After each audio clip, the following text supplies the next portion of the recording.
Evet arkadaşlar, bugün size düğme tamiri olayını göstereceğim. Malum arkadaşlar, yedek parça fiyatları çok pahalı. Orijinal bir düğme almak, orijinal bir parça almak, gördüğünüz gibi markası Dav diye bir marka bu. Orijinal malı Renault'un. Orijinal bir parça almak bayağı bir zor olduğu için ve pahalı olduğu için, bu yüzden yan sanayi almaktansa her zaman elinizdeki malzemeyi tamir etme yoluna gitmeniz sizin için daha iyi olacaktır. Şimdi benim de düğmemde bir arıza var. Gördüğünüz gibi indirmeyi işlemini yapıyor ama kaldırmayı yapmıyor. İndirmeyi yapıyorum, kaldırmayı yapmıyor. Bunlar da genelde sabit olan arıza kontaklarda oluyor. Kontakları temizlediğinizde, yani hafif zımpara yaparsanız, düğme tekrar kullanıma hazır hale gelebiliyor. Bunun kaldırma bölümünde arıza yapmasının sebebi de motor kaldırma zamanında, yani kaldırma düğmesine bastığınızda indirmeden daha fazla akım çekiyor. Yani yüksek akım çektiği için kontaklarda daha fazla ark oluşuyor. Bu ark da orada bir karbon tabakası gibi böyle siyah bir tabaka oluşturuyor, yanma tabakası. O yanma tabakası da bir yalıtkanlık sağlayıp düğmenin çalışmasını engelliyor. Şimdi biz bu yalıtkanlık tabakasını temizleyeceğiz. Temizledikten sonra düğmemiz sorunsuz şekilde çalışacak. Gördüğünüz gibi şu an çalışmıyor. İndirme çalışıyor, kaldırma çalışmıyor. Gördüğünüz gibi düğmemi söktüm yerinden, bu şekilde. Yerinden çıkartıyorum. Ardından diğer işlemlere geçiyorum. Şimdi arkadaşlar, düğmemi sökme işlemine geçeceğim. Şöyle şu şekilde kenardan hafif kastırıyorum ve gördüğünüz gibi bu şekilde çıkıyor. Şurası lamba bölümü. Lamba bölümünü söküyorum. Şöyle yukarıya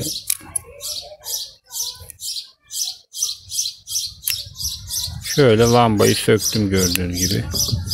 Şimdi yukarıya çekerek şu basma kısmını yerinden çıkarıyorum. Bunun karşılığında bir yay var.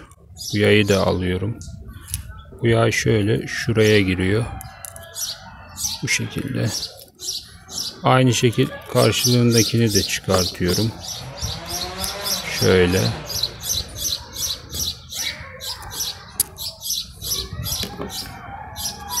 Karşılığını da çıkardım aynı şekilde.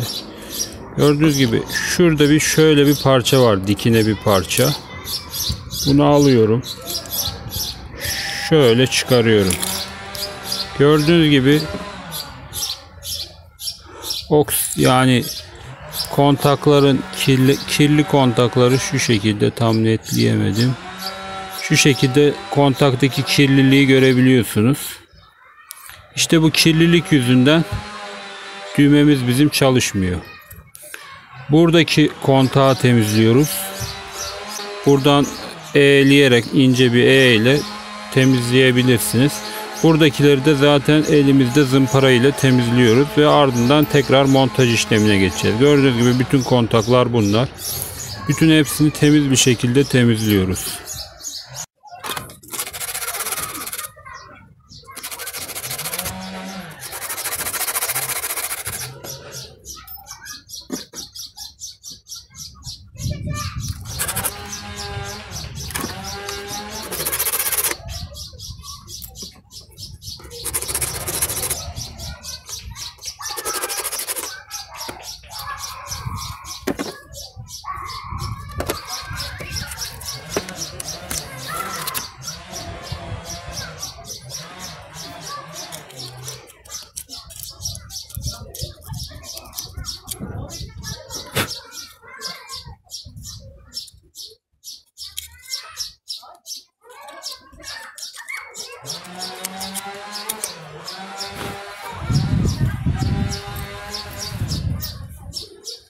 Temizleme işlemimiz bitti arkadaşlar, gördüğünüz gibi. Şimdi montaja geçiyoruz.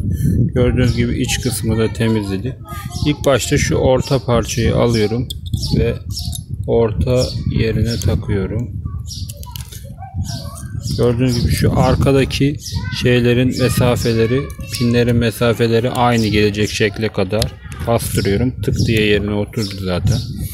Ardından ikinci parçayı aldım aynı şekilde. Yine benzer şekilde yerine takıyorum.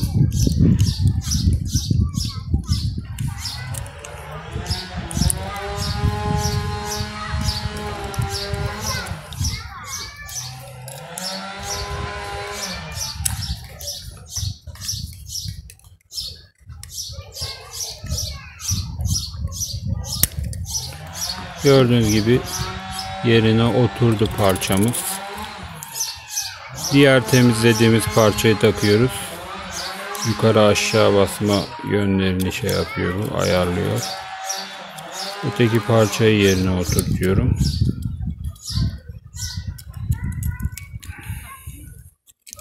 Gördüğünüz gibi montaj bu şekilde tamamlanmış oldu.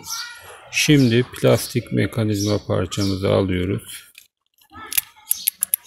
Yerine oturttuk.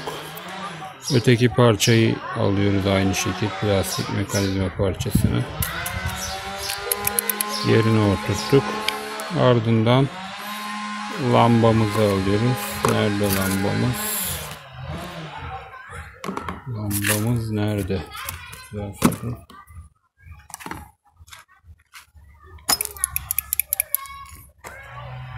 Lambamızı buldum arkadaşlar. Gördüğünüz gibi lambamızı da aynı söktüğümüz şekilde yerine takıyoruz.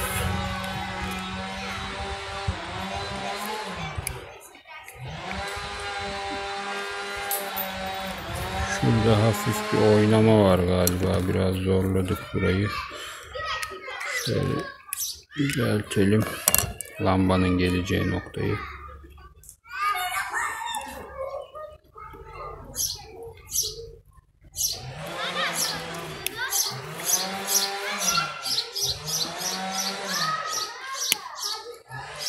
Bu şekilde yerine oturttuk.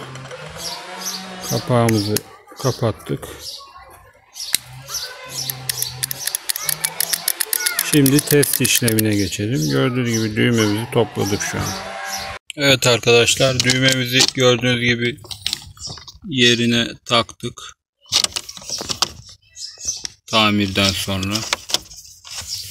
Şu an sorunsuz bir şekilde çalışıyor.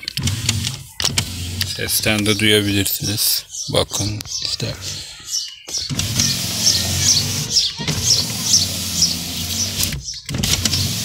Gördüğünüz gibi sorunsuz çalışıyor.